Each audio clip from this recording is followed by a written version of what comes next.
সুপ্রভাত, কেমন আছেন আপনারা সবাই? ঘরে বাইরে আরও একটি নতুন ব্লগে আপনাদের সকলকে স্বাগত জানাই। আজকে হয়ে গেল শনিবার, তো আর কি সকাল সকাল ব্লগটা ভাবলাম শুরু করে দিই। আর এখন যাচ্ছি মেয়েকে টিউশন ছাড়তে, কারণ বড়মশাই এখনও পর্যন্ত এসে উপস্থিত হতে পারেনি, ট্রেন লেট করেছে। তো আবার আমারই ডিউটি পড়েছে, যাই গিয়ে দিয়ে আসি। বাড়ির মোটামুটি কাজ কমপ্লিট করে নিয়েছি, এসে শুধু স্নান করবো, তারপরে রান্নাটা বসাবো। তো চলুন আমার সাথে দিয়ে আসি।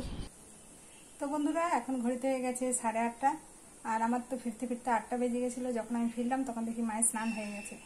এবার আমি যখন যাই তখন মা ঘুমোচ্ছিলেন, সে কারণে আর তুলিনি।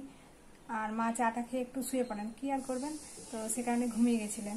তো আমি যখন আসলাম তখন বলছে বলে যাওনি, আমি ভাবছি তোমরা কোথায় চলে গেলে। তো সে কারণে স্নানটা করে নিয়েছিলেন।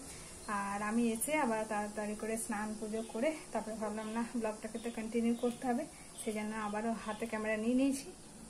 এবার কাজ হলো মাকে খেতে দেওয়া, মাকে খেতে দিয়ে তারপরে রান্নাটা শুরু করতে হবে। আর কর্তামশাই তো এখনও কোনো ঠিক নেই কখন ফিরবে, ট্রেন তো প্রচুর লেট। আর ও এসেই তো আবার অফিসে বেরোবে, আমাকে তো রান্নাটা এগিয়ে রাখতেই হবে। আর মেয়ে আস্তে আস্তে প্রায় 9:30 পৌনে 10টা বেজে যাবে, ও আসবে, তারপর টিফিন করব এখন, কারণ টিফিন করার টাইম হয়নি। আর মাকে দিয়ে দেবো, কারণ মা তো সে কালকে বিকেলবেলা খেয়েছেন, ওনার স্নান করেই খিদে পেয়ে যায়, তো ওনাকে দিদি খেতে। আর এদিকে আমি আমার কাজগুলো গুছিয়ে নিই। মাকে খাবারটা দিয়ে এদিকে আমি সবজিগুলোও কুটিয়ে নিয়েছি। আর ফেরার পথে আমি একটুখানি কুমড়ো, কচু, পুঁইডাঁটা নিয়ে এসেছিলাম, বাদবাকি সবজি বাড়িতেই ছিল, সেই সব মিক্স করে একটা তরকারি বানিয়ে নেব আর ডাল বানাবো। দেখা যাক, এখনও ভাবনা চিন্তা করিনি আর কি বানাবো, এগুলোই আপাতত হোক। আর আমার এই কচু কুমড়ো পুঁইয়ের কম্বিনেশনটা কী যে ভালো লাগে কি বলবো। এই পুঁইডাঁটা দিলেই যেন মনে হয় একটা ভোগ ভোগ স্বাদ আসে। কিন্তু আমি তাই ভাবি, ভোগে এত এত রান্না হয় কিন্তু তাহলেও স্বাদের হেরাফেরি হয় না।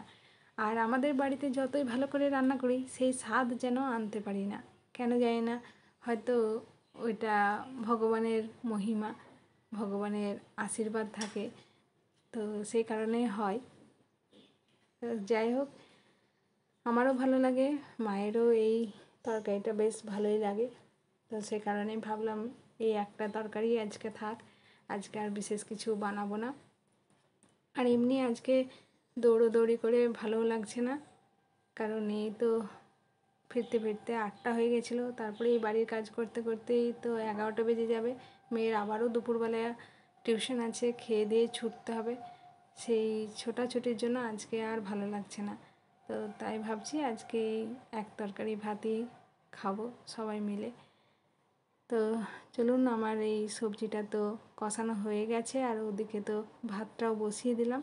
ভাতটা ততক্ষণে হোক যতক্ষণে আমার এই তরকারিটা হবে, তারপরে ডালটা বসাবো। তো চলুন রান্নাটা সেরে নিই, তারপরে আবার ফিরে আসছি।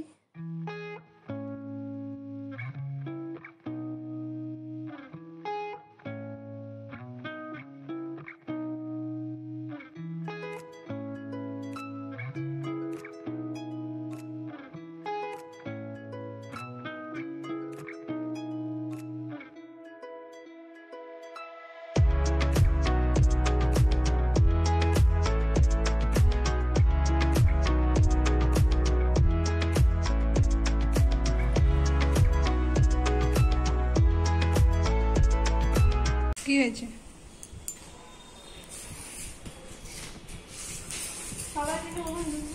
কাদায় উল্টে গেছিস?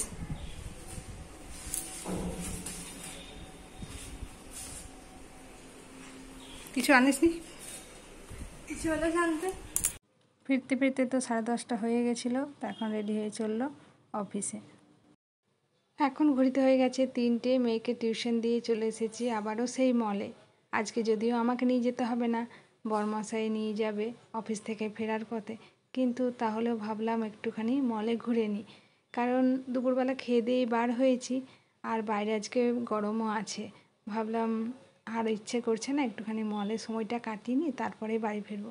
আর বাড়ি গেলেই তো সে একই কাজ, তো বাইরে থাকলে একটু মনটা অন্যরকম লাগে, ভালো লাগে, সেই কারণেই মলে এসেছি, নাহলে আজকে আর মলে আসার কোনো প্রয়োজন ছিল না। তো যাই হোক, আমিও ঘুরে দেখে নিই, সাথে আপনাদেরকেও ঘুরিয়ে দেখিয়ে দিই। আর আজকের মতো ব্লগটা এই পর্যন্তই রাখবো। ব্লগটা আপনাদের কেমন লাগলো কমেন্টে জানাবেন। ভালো লেগে থাকলে একটা লাইক করবেন, সাথে চ্যানেলটাকে সাবস্ক্রাইব করে দিয়ে আমার পাশে থাকবেন। আপনারা সবাই সুস্থ থাকুন, ভালো থাকুন, সাবধানে থাকুন। দেখা হবে খুব শীঘ্রই নতুন একটা ব্লগের সঙ্গে।